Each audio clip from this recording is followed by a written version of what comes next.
Hello everyone, Karen here, and today we're going to be making some cards using some gloss textured paste. We're going to start with using some stencils, and I decided to use 2 stencils today to make my own pattern. I'm going to have the larger filigree pattern on the top and then some flowers on the bottom. So I'm taping it down with a hinge to be able to lift it later on when I want to be able to peek underneath and make sure everything stays all lined up and change out the bottom stencil. So I'm going to start with a lighter pink that is water reactive ink, and we're just going to go around, and I did decide to tape down the other side just to hold it down in place to make sure it didn't move on me, and that's easy enough to move as I go along. So we're going to go around and put in all of the light pink color. And I'm doing this to make sure that when the two go together, they don't smear. So now we're going to take off the one blue piece. We're going to look underneath, and there we have our light pink. Now we will put in our flower underneath, and we will leave both pieces on there to make sure we still keep that line. You don't want to pull the top one off and just do the bottom one, because then you'll cover over your white lines. So now that we have that in place where we want it, I'm going to hold it down. Get my darker pink out, and this is still a water reactive ink. And we'll color in all the flowers.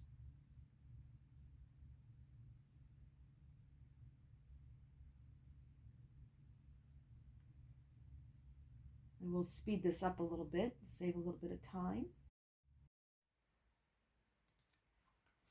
And I'll just keep checking underneath to see if I'm getting the pink as dark as I want it to be.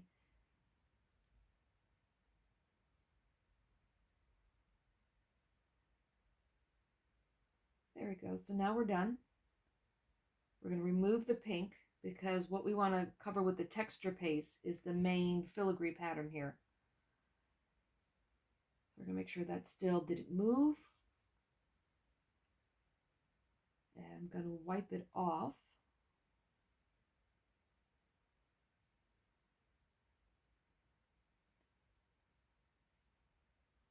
I'm not too concerned about the dark getting on the light at this point. You can see I go and check and it looks absolutely fine. It's okay. Just wanted to wipe it off because I didn't want to color the texture paste when we put it on. So I'm going to check one more time, make sure we're all good to go. Put that back down. Now I am going to go ahead and put more tape around the outside of it to make sure this doesn't move while I'm putting the texture paste on. This will also give me something to pull away from the texture paste when I'm done with it, and because obviously some of it's going to go off on the edge a little bit, so this will help with that. And this is the first time I've used this texture paste. Something I bought a little bit ago and I finally sat down and tried it. It's the texture paste, but it's transparent gloss. I was hoping to use it to make cards that look like stained glass, but I wanted to try it first with a couple different techniques here, blending colors, putting some ink around it just to see how it all dried and how it all kind of came out in the end before I tried the stained glass. And it went on pretty easily. Yeah, like any other texture paste, it actually was a little bit creamier and it seemed a little easier to put on than other texture paste. So I just kept wiping it, and actually my spatula I'm using, I raided my cake decorating supplies. So this wasn't something I bought in the paper craft selection. I bought it in the cake decorating. And you'd really be surprised at what you'll find in that section that you can use in your paper craft. So now we're done. We're going to start pulling off our masking tape to see what we're left with underneath.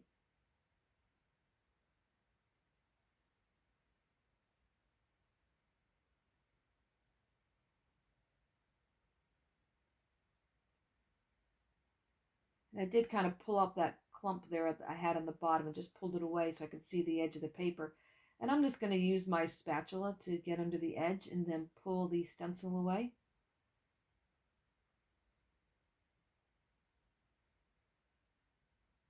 And there we go. So it's very opaque right now, and as it dries it will clear.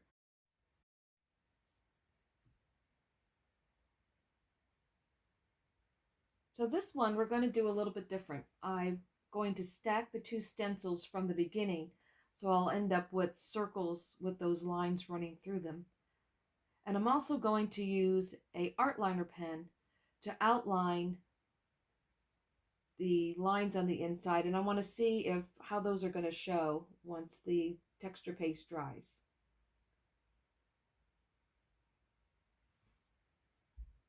So we'll go ahead and speed this up now that you see what I'm doing here. And I'm just simply just taking the thin black liner and going around every single shape. There was a spot there where my hand did slip a little bit, but it'll be fine. That's where we're going to put the sentiment when we put the cards together.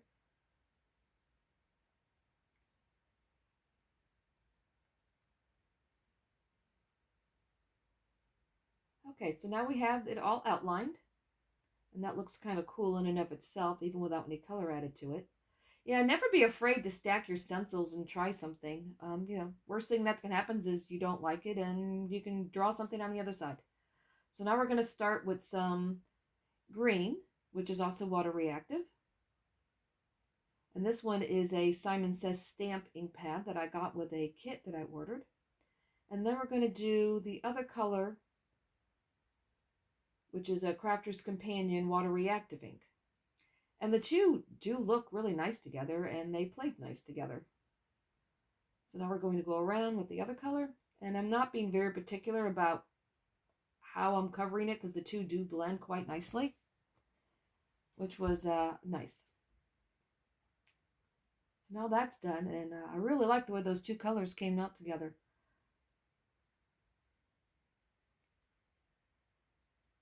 Okay, so now all the coloring and all the outlining is done with this one. We'll put all the ink away to one side, and we'll go ahead and wipe it off again. And this is the texture paste, the same gloss, transparent. And we're going to cover it again like we did before. We will pull it off. And again, it looks a little hazy, but as it dries, it will end up being clear. And this one ends up being my favorite. There's it. Now, this one I decided to do a little background first, and this ended up not showing up as much, so I don't know if I would do this again to give it a little bit of color. Then I'm going to use this big heart, and this big stencil is the Crafter's Companion 12x12 stencil that they released when they came out with their Gemini Pro. And on this one, I'm only going to outline some of them, and then I'm going to put the other stencil underneath, which has a bunch of lines. And then I decided that I did want the hearts to be solid underneath first, and I'm going to use a couple different colors here. I'm going to use a purple, and then I'm going to use a yellow, and blend those together to make another color in between. These are all water reactive inks that blend really nicely. And then I'm going to go back over with the same colors with the line stencil underneath it to make the grid pattern. Even at this, where the colors blended together, you didn't have to be exact. It was really forgiving with how it went. So I peeked a couple times. I liked the way it looked underneath. I wiped off the excess on the top. I did have to separate it and wipe off the bottom one too, because it seemed like there was a little bit of ink on that one. Then I went ahead, covered everything with the texture paste once again.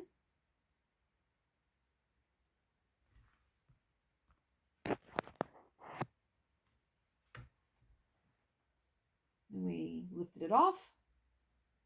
This one gave a really cool kind of texture on it because the lines were there.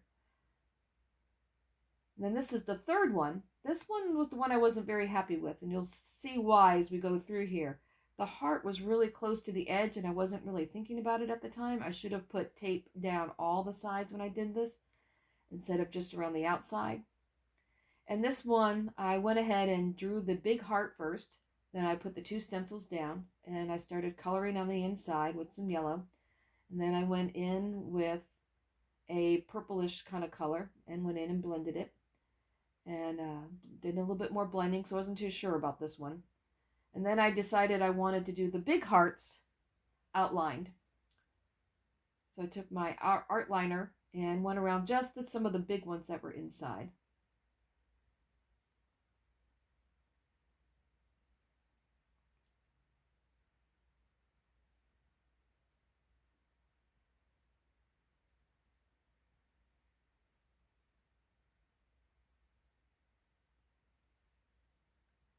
All right, now we're back to the texture paste again.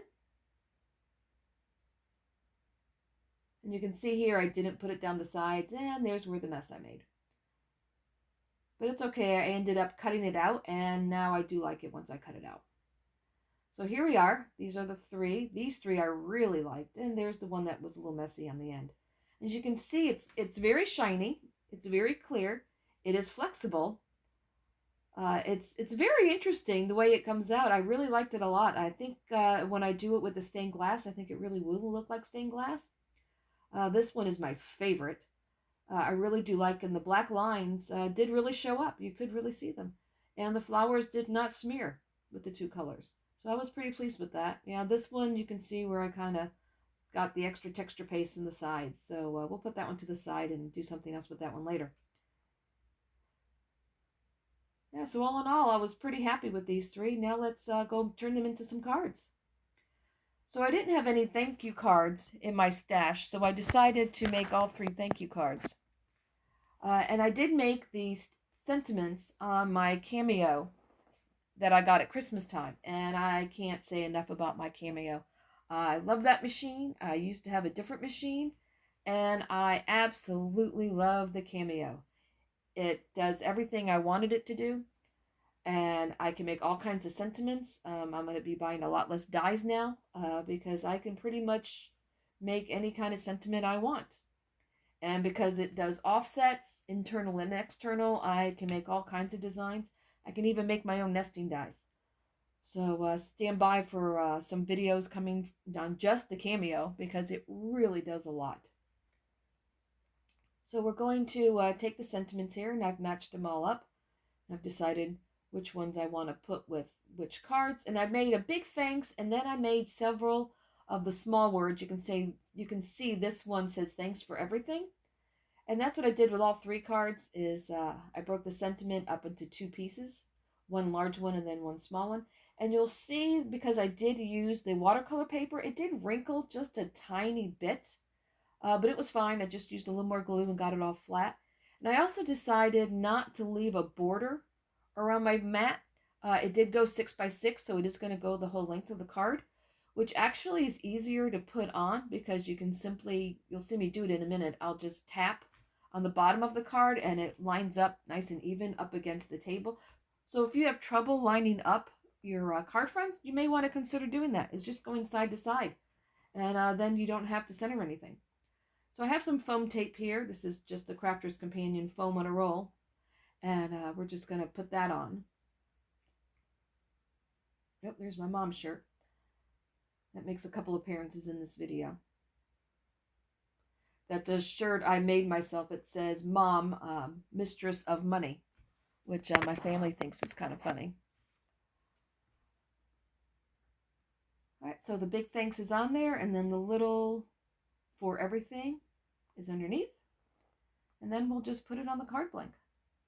And like I said, because it goes the width of the card, all I have to do is basically put some glue on the front. There's nothing to really line up.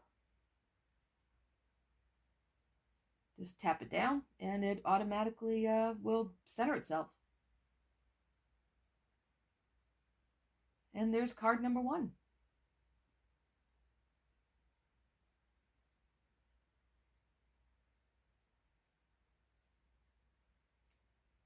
Now for this one, this is also on watercolor paper, so I did have to use some extra glue on it, and I was trying to decide which way to put it. If I wanted to put it upright or sideways. And I knew I did have that mistake that I also needed to cover. Now here I decided, you may have seen me in the past take my ink pad, but I saw someone do this the other day where instead of using the ink pad to line the paper, they simply used their marker. And I will say you do have a lot more control when you just use the black marker. Now I did go off a little bit there, but you'll see me in a second fix that with my alcohol blending marker. The blending marker, if you don't know, will actually remove the ink from it. So if you put another piece of paper underneath and rub over it a few times, even if it's black, once it dries, what it does is it pushes the ink out the other side. And once it dries, you will not see that mark there.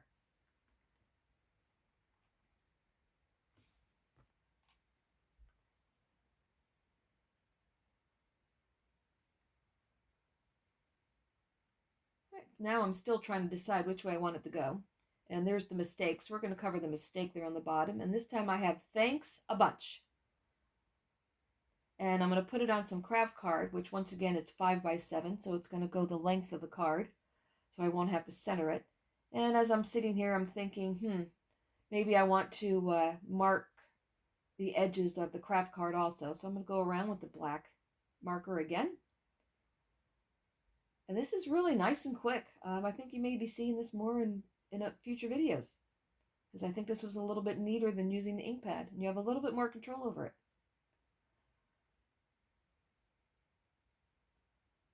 You can see that's already starting to dry and the black mark is gone. And this is where I'm trying to decide if I want to do it on tent fold.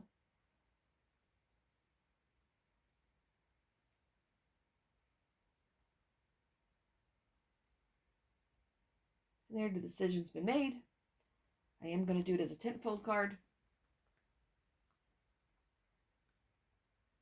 I'm going to put the thanks up on foam again.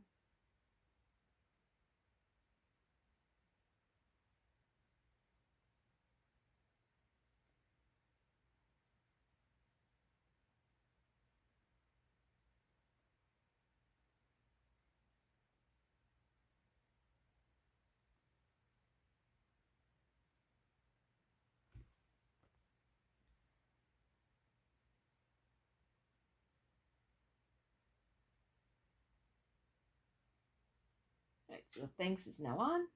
We'll glue down a bunch.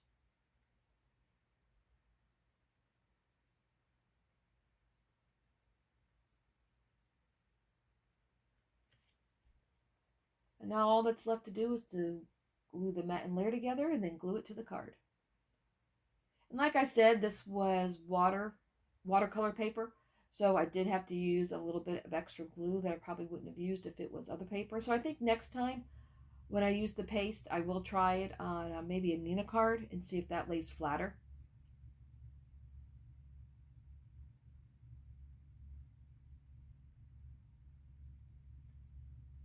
Yeah, but once I put the extra glue on it, it sat down there fine.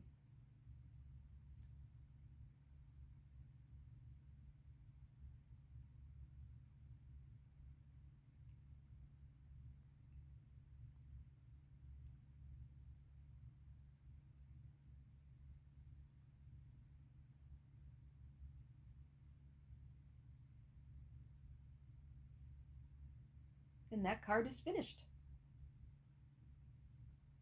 All right, the third and final card, I decided to go pink, gray, and black. So in this one, I outlined the sentiment I was putting on top. And this time I have, thanks for your kindness. I really like the way this one came out because it really did look like a tile. And I also decided to put some black ribbon on this one.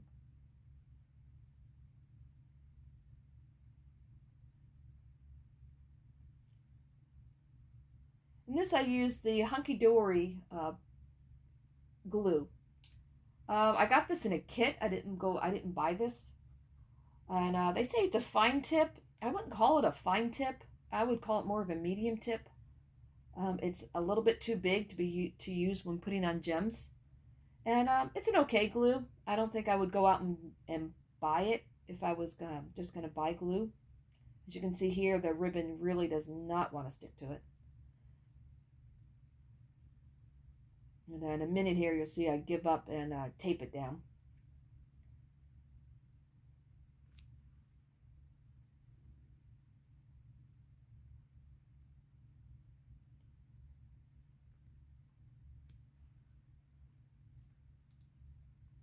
So now the thanks is going to go on top of the ribbon.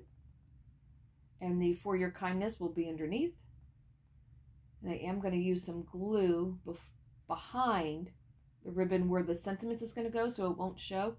Because I've had problems in the past with glue showing through the ribbon, so I generally try to hide it. You'll see here I'm leaving a tail here because that particular roll of foam on a roll I was having trouble with getting the backing off. So sometimes if you leave a tail on there, if you have someone that does not want to separate from the backing, and that way you can peel it off as you go, and that way you're not fighting with it so much. All right, so the For Your Kindness is on there. And once again, I made this a 5x7 layer and matte, so it's going to go side to side on the car. So all I have to do is tap it on the bottom, use my hands to line up the sides, and we are done. I think I am going to go and put some gems on this card. I think some on the corner and some along the ribbon would be pretty. So there's the 3 cards that we made using the texture paste, and I definitely would use it again. And thanks for watching, and hope to see you again next time. Bye-bye.